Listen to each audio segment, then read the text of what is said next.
नमस्कार। आज हम आपको कक्षा 7 की गणित विषय के सांख्यिकी पाठ की अभ्यास 3 समझाने जा रहे हैं। तो आप देख सकते हैं, इसमें हम आपको अपनी पुरानी वीडियो में समांतर माध्य के विषय में बता चुके हैं कि समांतर माध्य जो होता है वो अगर हमारे को वर्गीकृत आंकड़े दिए हुए हैं जिसमें पदों की संख्या पता हो और उसके साथ में पद पता हो, तब हम समांतर माध्य एक सूत्र से निकालते हैं जिसे हम कहते हैं पदों का योग इस बटे पदों की संख्या। और अगर हमारे पास अवर्गीकृत आंकड़े होते हैं तो उसके लिए हमें पदों की संगत बारंबारताएं ज्ञात होती हैं, तब हमें सूत्र यूज़ करना पड़ता है समांतर माध्य बराबर बारंबारता और पद दोनों का गुणनफल डिवाइडेड बाय जितनी बारंबारता है हमारी उन सब का योग। ठीक है, तो सबसे पहले अभ्यास 3 का ये हम पहला क्वेश्चन देखते हैं जिसमें हमें दिया हुआ है किसी कक्षा के 5 शिक्षार्थियों ने गणित की परीक्षा में क्रमशः 40, 50, 68, 70, 72 अंक प्राप्त किए। तो शिक्षार्थियों के प्राप्तांकों का समांतर माध्य ज्ञात कीजिए। तो सबसे पहले हमें जो लिखना होता है वो होता है, दिया है पदों की संख्या जो कि हमारी n होती है, जो कितनी दी हुई है यहाँ 5, और बटे पदों की संख्या यानी पदों के योग में हमें पदों की संख्या से भाग करना है।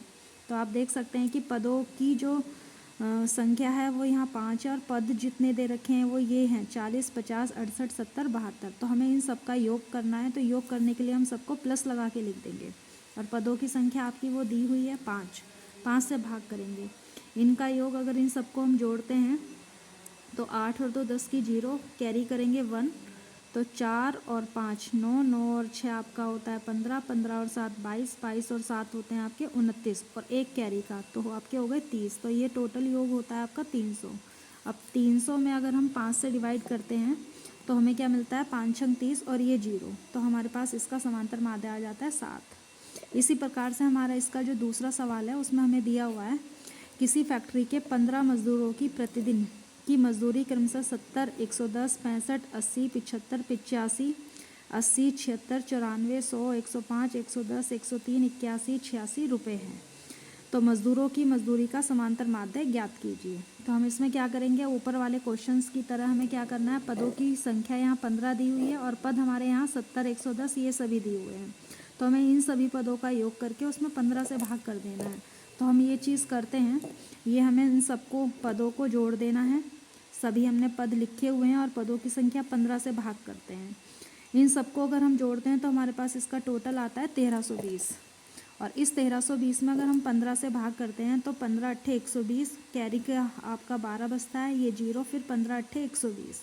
तो आपके पास इसका समांतर माध्य आ जाता है निकल के 88। ये आप इसका उत्तर देख सकते हैं। अब हमें इसके क्वेश्चन नंबर 3 में बारंबारताएं भी दी हुई हैं। जैसे कि आप देख सकते हैं इस क्वेश्चन में दिया गया है कि नीचे दी गई सारणी के आंकड़ों का समांतर माध्य ज्ञात कीजिए। पद आपके दिए हुए हैं 4, 6, 8, 10, 12, 14 और इनकी बारंबारताएं दी गई हैं 3, 4, 2, 2, 6 और 8। तो हमें अब इसके लिए काम क्या करना है, पद आपके रखे जाएंगे जैसे हमें दिए हुए हैं क्वेश्चन में। इसकी संगत बारंबारताएं भी हम ऐसे ही उतार देंगे। हमें काम ये करना है कि पदों की संगत बारंबारताओं में मल्टीप्लाई करनी है। तो 4 तिया 12, 6 चौक 24, 8 दूनी 16, 10 दूनी 20, 12 छिंग 72 और 14 अट्ठे कितना होगा आप खुद सोच सकते हैं।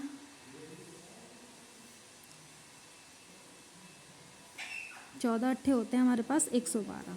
अब इन सब का हम जोड़ कर लेते हैं।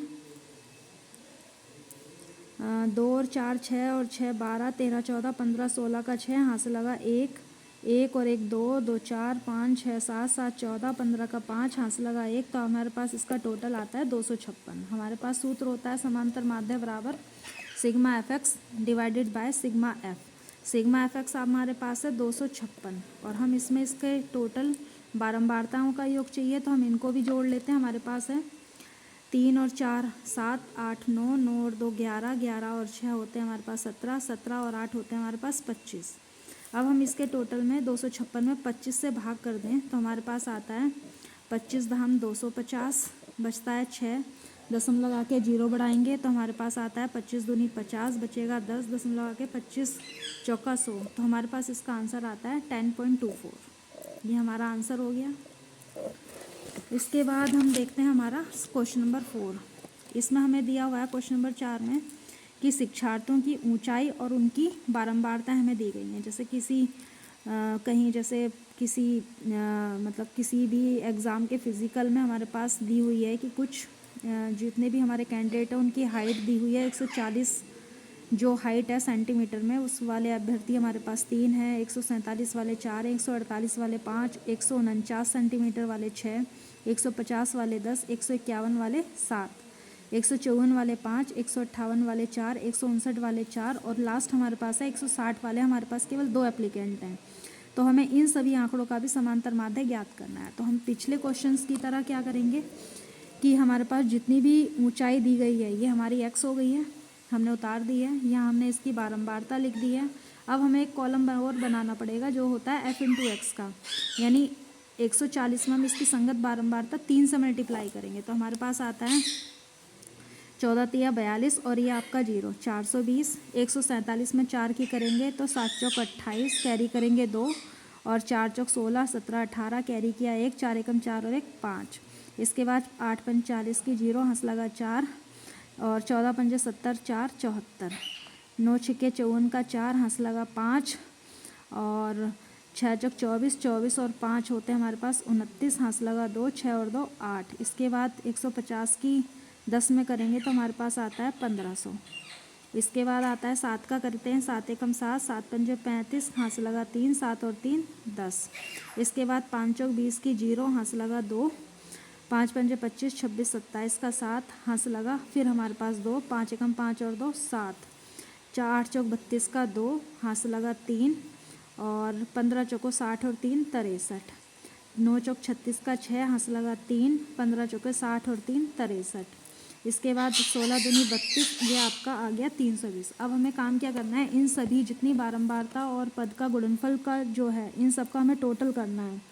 8 4 12, 12 और 7 19, 20 21, 21 और 6 हमारे पास होते हैं 27 का 7, हंस लगा 2, 2 और 2 4, 8 4 12, 12 और 4 होते हैं हमारे पास 16, 16 और 9 हमारे पास होते हैं 25, 25 5 30, 7 37 और 3 40, 3 43, 44 45 का 5, हंस लगा हमारे पास 4, 4 और 4 8, 8 4 12 और 1 13, 13 7 20 और 8 28 और 5 हमारे पास होते हैं 33 और 7 40, 6 46 और 6 52, 52 और 3 होते हैं 55, हंस लगा हमारे पास 5, 5 और 1 6 और 1 7।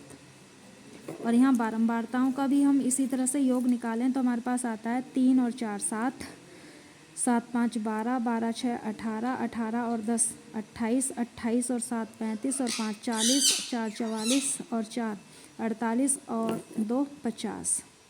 अब हमारे पास सिग्मा एफ एक्स की जगह हम रखेंगे आपका समांतर माध्य का सूत्र लगाएंगे sigma F x upon sigma F. Sigma F x की वैल्यू है 7557 और हम इसमें भाग करेंगे 50 से। तो भाग करने का एक साधारण सा तरीका है कि आप चाहें तो इसमें 5 से भाग कर दीजिए। 5 से अगर आप इसमें भाग करें या सीधा 50 से भाग करें 7557 में, अगर हम 50 से ही इसमें सीधा भाग करते हैं तो आप देख सकते हैं कि हम अगर 7557 में 50 से भाग करते हैं तो हमारे पास आता है 50 एकम 50, यहाँ बचता है हमारे पास 5 और 7 में से 5 घटाएंगे आपका बचता है 2। यहाँ से अगला नंबर हम 5 उतारते हैं तो हमारे पास आता है 255 और हम इसमें 5 से फिर भाग करते हैं तो 50 से आपका आता है हमने गलत कर दिया है, 50 पंजे 250, यहाँ आता है आपका 5। नेक्स्ट अगला नंबर हम 7 उतारते हैं तो 50 एकम 50, हमारे पास फिर बचता है 7, पॉइंट लगा के हम 0 बनाएंगे, फिर 50 एकम 50 आएगा, यहाँ हमारा 20 बचता है, पॉइंट लगा है 0 बढ़ा सकते हैं और 50 चौका होता है हमारे पास सीधा 200, तो हमारे पास आता है 151.14। तो ये इसका समांतर माध्य है और समांतर माध्य को आप अच्छी तरह से जानते हैं कि हम समांतर माध्य को x बार से प्रदर्शित करते हैं और यही हमारा लास्ट सॉल्यूशन है। और इसी के साथ हमारी ये प्रश्नावली खत्म होती है। धन्यवाद।